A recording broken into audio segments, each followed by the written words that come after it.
Hey everyone, this is Jeff of Talflair Mouse. First of all, this video is not so much about York Sprave's YouTube Union and his latest video about how he's demanding certain transparencies from YouTube to occur, but this video is more about what recent steps YouTube is actually making to become a little more transparent to YouTube creators. So it is kind of related in a way.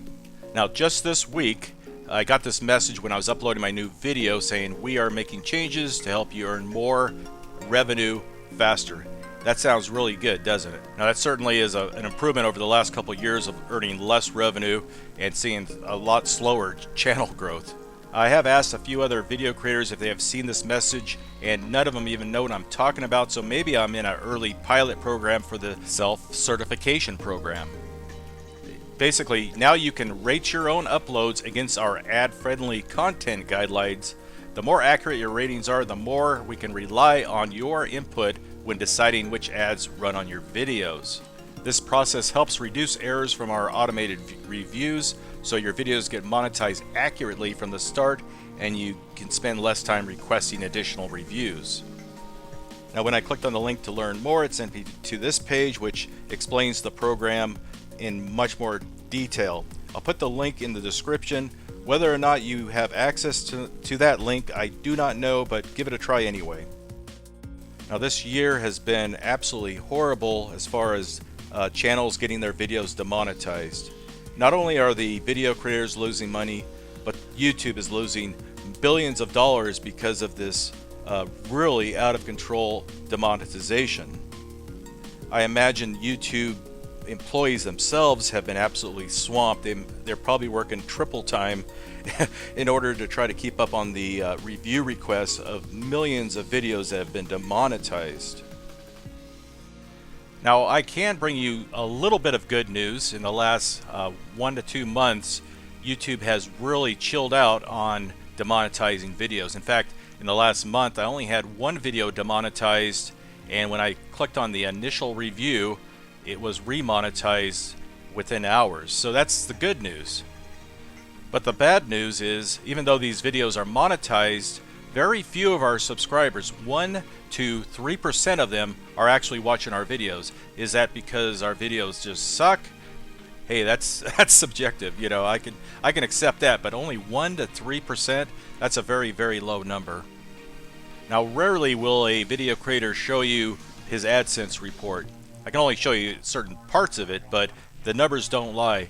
What we're seeing is, even though you may watch one of our videos, it doesn't mean you're going to see an ad on it. In fact, looking at these numbers, it tells me that only one viewer out of 3 is actually getting an ad on our monetized videos.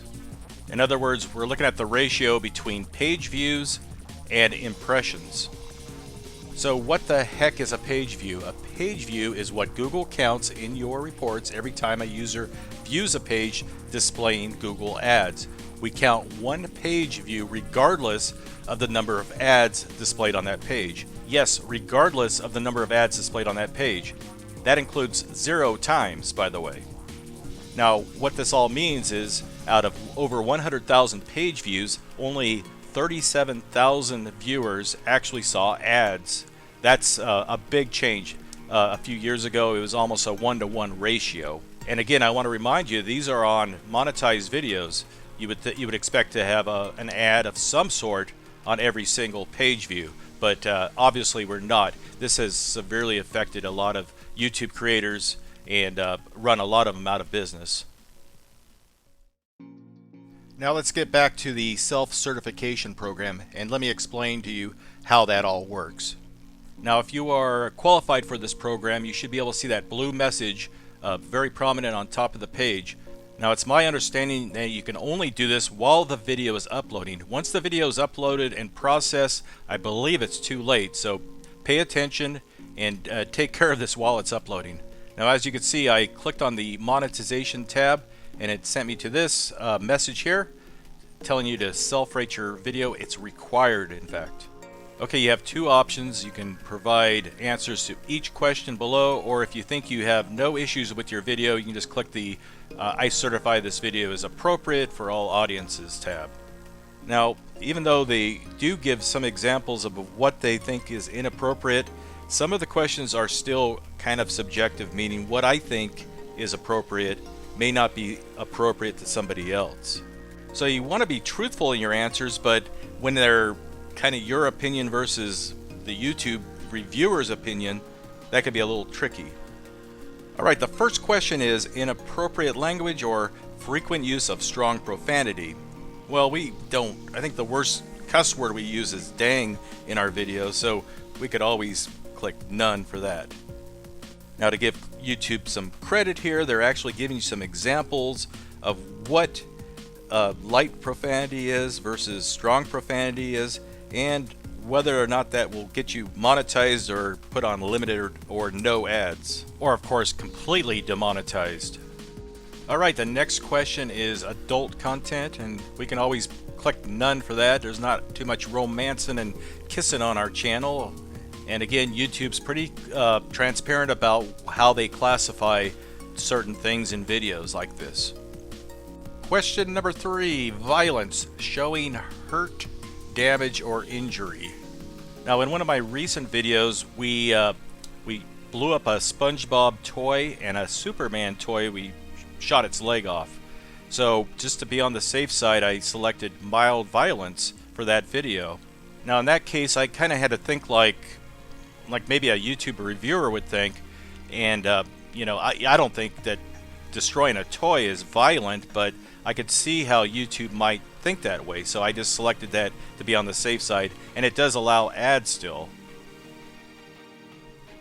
Alright, question number 4, harmful or dangerous acts. And once again, they actually give you some examples of what they consider these things to be and what will get your video monetized or put on limited no ads, which is another words for demonetized, right? So if you have any aspirations of being a YouTube star where you're drinking bleach and eating Tide Pods, well, you're not going to see any ads on those videos, unfortunately. Alright, question number 5, drug-related content. And of course, none of the people in the Towel Flare Mouse crew do drugs unless you consider aspirin and coffee. That's about it. So we could always put none on that. Okay, number 6. We're starting to go down the rabbit hole now with the hateful content, or content likely to offend a marginalized individual or group. Now, personally, as a YouTube creator that occasionally shows Second Amendment stuff, I feel like I'm part of this group, but I don't think YouTube does. Now, of course, I believe in the freedom of speech and expression, but with those great powers has great responsibility too. You know, if your actions are hateful, you know, you have to deal with the consequences. And the consequences here is no ads. And we come to number 7, firearm related content. Showing or discussion of real or fake guns. This is crazy, folks. Now, there's people in the world who think that you could go to a vending machine in the United States here and, you know, put in $1 and get an AK-47, but that's not the case. If you've ever tried to buy a firearm in the United States, you know that a firearm is one of the most regulated pieces of equipment you could ever buy in your life. Now, you can't buy a gun if you're a kid, if you're a convicted felon, if you beat your wife, if you have a dishonorable discharge, just to name a few. Now, you would think that a sporting good company or a firearm company or accessory company would love to have their ads on a video of somebody doing a gun review, or how to do a, you know, how to clean your gun, or how to do a trigger job or something like that.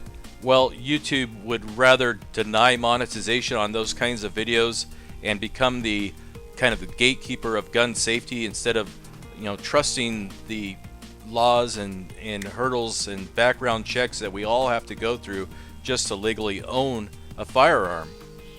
This is especially insane considering the rules apply to fake guns, which would include cap guns, airsoft guns, guns made out of paper, guns made out of Lego, you name it.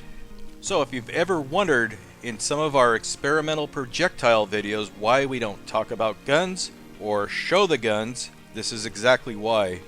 The focus is on the aerodynamics of the projectile and not about the gun. So far this has worked for us, believe it or not. And finally we come to the last question, number 8, sensitive issues. Recent events dealing with war, death, or tragedy. Now this is a really strange rule to me because you would think it has to do with showing bloody corpses or maybe an airplane crashing into the ground or something like that. No, it's just the discussion of these things. Now this is stuff we don't even do on our channel, but it is very strange to me that you can't even discuss some newsworthy events that are going on in the world. Now, as a video creator, I guess it's kind of nice that YouTube has finally shown us these rules and given us some examples of the rules. But some of the rules are just plain wacky. They're definitely not rules that apply to like FCC standards for, broadcasts or anything like that. It's just YouTube's own kind of weird perception of what can be monetized and what can't be monetized on their platform. Now, it's way too early for me to tell if this self-certification program benefits me in any way. I'm very pessimistic of that it will or not. Our channel, just like many other channels, are still kind of shadow banned. A lot of our videos are still, they're not being recommended or anything like that. And like I said before, the videos that are monetized are partially monetized, meaning we're only earning about 1/3 of what we normally would have a few years ago. Now, one last thing about the self-certification thing, you can only do it at this time while the video's uploading. Once the video's processed and live and everything, you can't change any of your answers or anything like that. So make sure you're truthful as possible in your answers and try to jive with their rules and all that. Now, as they say at the very bottom, we'll consider your input in our automated review. As you build your rating accuracy, we can rely on your input even more. Isn't that nice of them? Yeah, I would have thought that after nearly 11 years of submitting videos for monetization, they would have, maybe trusted us by now, but apparently they don't quite trust us yet. Anyway, I hope you enjoyed. I don't know how you could enjoy that, but thanks for watching.